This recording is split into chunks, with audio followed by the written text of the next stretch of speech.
महामारी आती है, कोई घटना घटती है, आना एक को प्रकृति का विधान है, कुछ है, लेकिन सेम तिथि में आना ये मतलब है कि हमारे लिए जिज्ञासा का विषय बन जाता है। आप 2020 का ये ले लीजिए, बृहस्पति शनि मकर राशि में थे।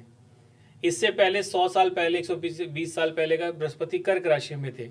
उससे पहले ठीक 100 साल पहले बृहस्पति मिथुन और कर्क में ही थे। क्या ये संयोग नहीं है? हर 100 साल बाद आने का जो कॉन्सेप्ट है वो कहीं ना कहीं डबल गोचर यानी दोहरे गोचर से आप स्टडी कर सकते हैं। इसके पीछे मेरी रिसर्च का हिस्सा है।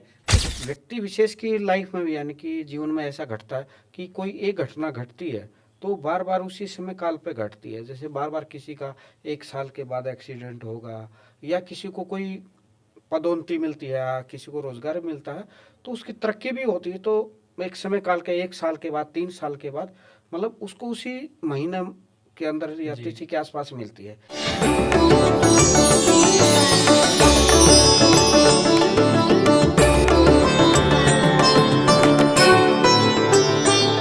अक्सर हम सुनते भी हैं, पढ़ते भी हैं, और कई बार देखने का भी अवसर मिलता है कि कुछ घटनाएं अक्सर लौट के आती है, यानी कि कुछ सालों बाद, जैसे प्राकृतिक आपदा हो या कोई और भयंकर ये विश्व युद्ध जैसी समस्याएं, बहुत सी ऐसी समस्याएं जो कुछ सालों बाद लौट कर आई, यानी कि 7 साल बाद, 9 साल बाद, 12 साल बाद या 100 साल बाद। इन सब का ज्योतिष से क्या संबंध है, यानी कि ज्योतिष इन सब घटनाओं को जो लौट कर आती है हमारे जीवन में, इनको ज्योतिष किस तरह से आकलन करता है और ऐसा क्यों होता है, इन्हीं सब सवालों की यानी कि जिज्ञासाओं का आज भी हम समाधान जानेंगे हमारे विश्व प्रसिद्ध ज्योतिष आचार्य गौरव जी से। तो आइए इस चर्चा को जानते हैं, और लेकिन उससे पहले स्वागत करते हैं। गौरव जी, एक बार पुनः आपका स्वागत है इस विशेष चर्चा में। जैसा कि मैंने दर्शकों से कहा है, बात हुई, अक्सर हम सुनते भी आए हैं, पढ़ते भी हैं, और कई बार देखने को मिलता है कि कुछ घटनाएं है ना, कुछ सालों बाद, यानी कि 7 साल बाद, 9 साल बाद या 12 साल, मतलब एक समकाल के बाद या 100 साल बाद लौट के आती हैं। जैसे महामारी आई कोरोना जैसी, कि बड़े बुजुर्गों सुना कि 100 साल पहले आई थी एक बीमारी। ऐसी कुछ और भी आपदाएं होती हैं, कुछ एक्सीडेंट की घटनाएं होती हैं, वो लौट के आती हैं ठीक कुछ सालों बाद, मतलब उसी डेट, तारीख, समय के अनुसार। ऐसा क्यों होता है, यानी कि ज्योतिष उसको किस तरह से गिनता है? जी, और क्या आकलन है आपने इसका? पूछा है, बहुत अच्छा सवाल पूछा है आपने। देखिए, हमारे मन में ये जिज्ञासा रहती है कि हम चीज़ों को समझे, जानें। और आजकल का जो समय चल चुका है, कहीं ना कहीं लोग बहुत ज़्यादा, हमारे पास मोबाइल भी है, लैपटॉप्स हैं, बहुत सारी डिवाइसेस हैं समझने के लिए, जानने के लिए। तो मन में सवाल तो आते हैं कि क्या है ये सब। हालांकि महामारियाँ पहले बहुत बार आई हैं। महामारियों का पैटर्न जो है कहीं ना कहीं ये रिप्रेजेंट करता है हमारे जीवन में हमें सुरक्षा कौन देता है, पहले आप ये समझें। देखिए, जो नवग्रह हैं, नवग्रहों के अंदर हालांकि सभी ग्रह हमें सपोर्ट करते हैं, लेकिन एक ऐसा ग्रह, एक ऐसा विशेष ग्रह जो हमें हमारी लाइफ को सिक्योर करता है। हालांकि आयु की बात करें तो चंद्रमा है, शनि है, ये आयु देते हैं। सूर्य है, वो हमारे को बल देते हैं हमारे जीवन के अंदर। मंगल जो है वो हमारे जीवन के अंदर जो ब्लड से रिलेटेड इश्यूज है वो मंगल देता है। हमारी लाइफ के अंदर त्वचा, नसों की कमज़ोरी, ये सूर्य हमारे जीवन में बुध देता है। अगर हम बात करें शुक्र की, तो शुक्र क्या है हमारे जीवन में, जैसा जो कहते हैं ना कि हम किस प्रकार जो पौरुष चीज़ें होती हैं हमारे जीवन के अंदर, या जो हम कहते हैं वीर्य की बात हम करते हैं, ये कहीं ना कहीं शुक्र से देखा जाता है। आते भी गुप्त रोग भी शुक्र से देखे जाते हैं। और राहु केतु के बारे में आपको पता ही है, ये भ्रम पैदा करते हैं, इल्यूजन पैदा करते हैं। लेकिन इल्यूजन भी अगर अच्छी स्थितियों में हो तो काफ़ी बेनिफिट होता है, वरना नेगेटिव जगह लेके जाता है। तो ग्रहों के आधार पे हमने देखा, अगर बृहस्पति की बात करें तो वायु, हमारे शरीर में जो लंग्स से संबंधित जो चीज़ें होती हैं, अस्थमा से संबंधित चीज़ें होती हैं, थायराइड से संबंधित चीज़ें होती हैं, ये हमारे जीवन में हमने देखी जाती हैं बृहस्पति से। कैंसर भी बृहस्पति से देखा जाता है, क्योंकि ये ग्रहों का जो असर है हमारे पूरे शरीर पे पड़ता है। लेकिन अब हमने देखा कि हमें बचा कौन रहा है जी, बचाने वाला ग्रह है बृहस्पति। यानी बृहस्पति हमें सब चीज़ों से बचाता है। मैं बृहस्पति पे फोकस क्यों कर रहा हूँ? 2020 में आपने देखा कोरोना आया। 2020 के पहले अगर आप ठीक 100 साल, 120 साल आगे पीछे जाओ आप, तो आप देखोगे तब भी बृहस्पति जो है वो या तो कर्क राशि में थे, यानी अपनी नीच राशि के ठीक सामने। कोई भी ग्रह अपनी उच्च राशियों में जाता है तो वो कहीं ना कहीं अपनी नीच राशि के ठीक 180 डिग्री आगे होता है। मतलब इसमें सर जी मैं रुकना, जी।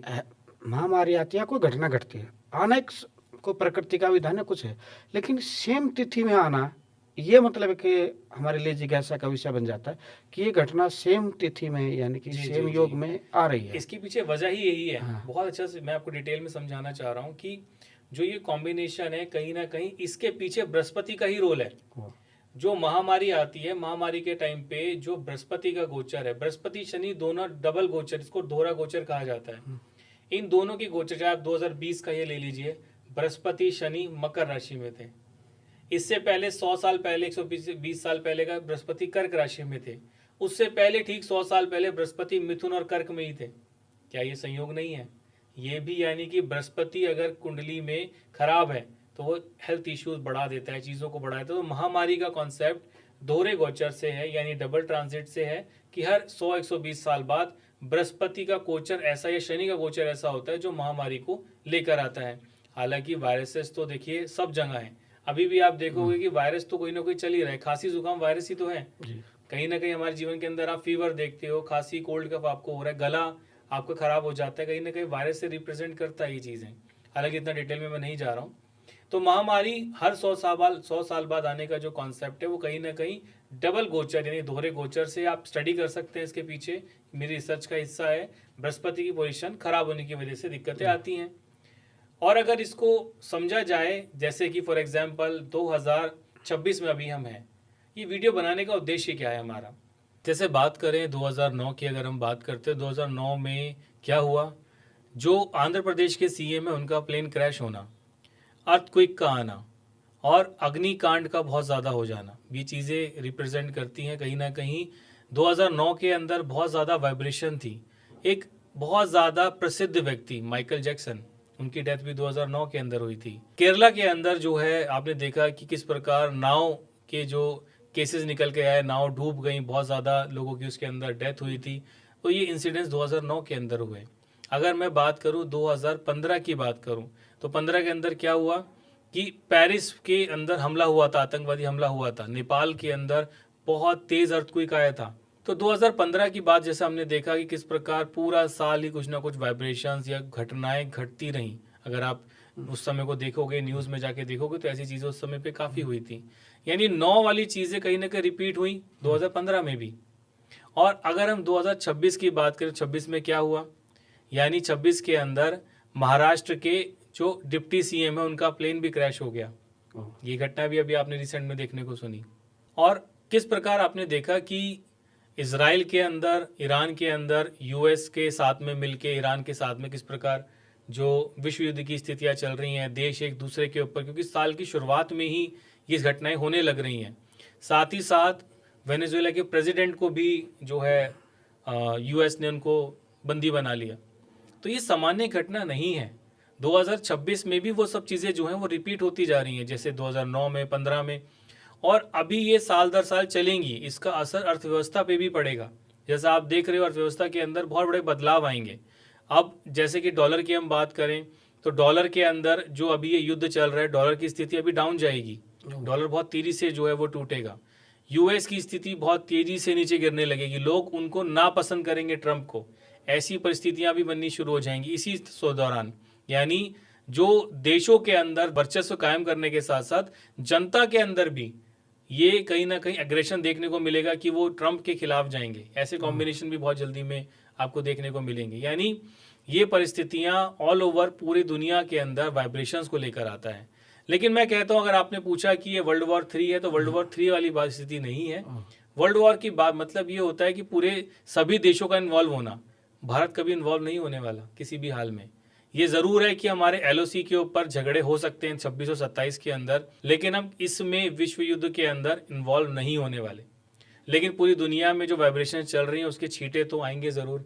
हमने बात करी थी कि कहीं ना कहीं बृहस्पति जब कर्क में जाते हैं, बृहस्पति कर्क में जाने वाले हैं, यानी कोई नया वायरस आने वाला है और वैसी स्थितियां बनेंगी जरूर। लेकिन ये वर्ष जो है, अगर हम ध्यान से समझें, अगर हम 2026 को टोटल करें तो ये वर्ष बनता है किसका? सूर्य का। और 19 मार्च से समय प्रारंभ हुआ है बृहस्पति का, हिंदू पंचांग से अगर हम समझे तो बृहस्पति इस साल के जो है राजा हैं। न्यूमरोलॉजिकल अकॉर्डिंग अगर हम समझे तो सूर्य हैं। तो इन दोनों का प्रभाव है। तो कुल मिला के ऐसी गतिविधियां, कोई वायरस आपको देखने को मिलेगा, रिसेंट में कोई वायरस आने वाला है, लेकिन घबराना नहीं है। विशाल रूप नहीं लेने वाला वो, क्योंकि ना तो गोचर की स्थितियां ऐसी हैं कि मैं आपको बोलूं कि बृहस्पति इस भाव में जा रहे हैं तो ऐसा बनेगा। वारस आएगा ज़रूर, लेकिन अगर आप ज़्यादा पैनिक हो जाओगे या ज़्यादा वहम की स्थितियों में रहोगे तो वो चीज़ें कहीं ना कहीं डराएंगी, तंग करेंगी। तो ये चीज़ें ज़रूर हैं। जैसा 2009 में हुआ कि अर्थक्वेक भी आए, 26 में भी पूरे योग हैं कि नेपाल या जापान साइड में या इंडोनेशिया के साइड में, थोड़ा सा नीचे अगर आप आओगे तो फिलीपींस के एरिया में, यानी ये सभी ग्रह भारत के इस समय कहाँ गोचर कर रहे हैं? चारों ग्रहों का कॉम्बिनेशन, पांचों ग्रहों का कॉम्बिनेशन भारत के ईस्ट साइड पे है। वहां पे कहीं ना कहीं अप्रैल मई के अंदर फिलीपींस या जापान या इंडोनेशिया के अंदर कोई बड़ा भूकंप आना, कोई ज्वालामुखी का एक्टिव हो जाना, ऐसी परिस्थितियां देखने को मिलेंगी।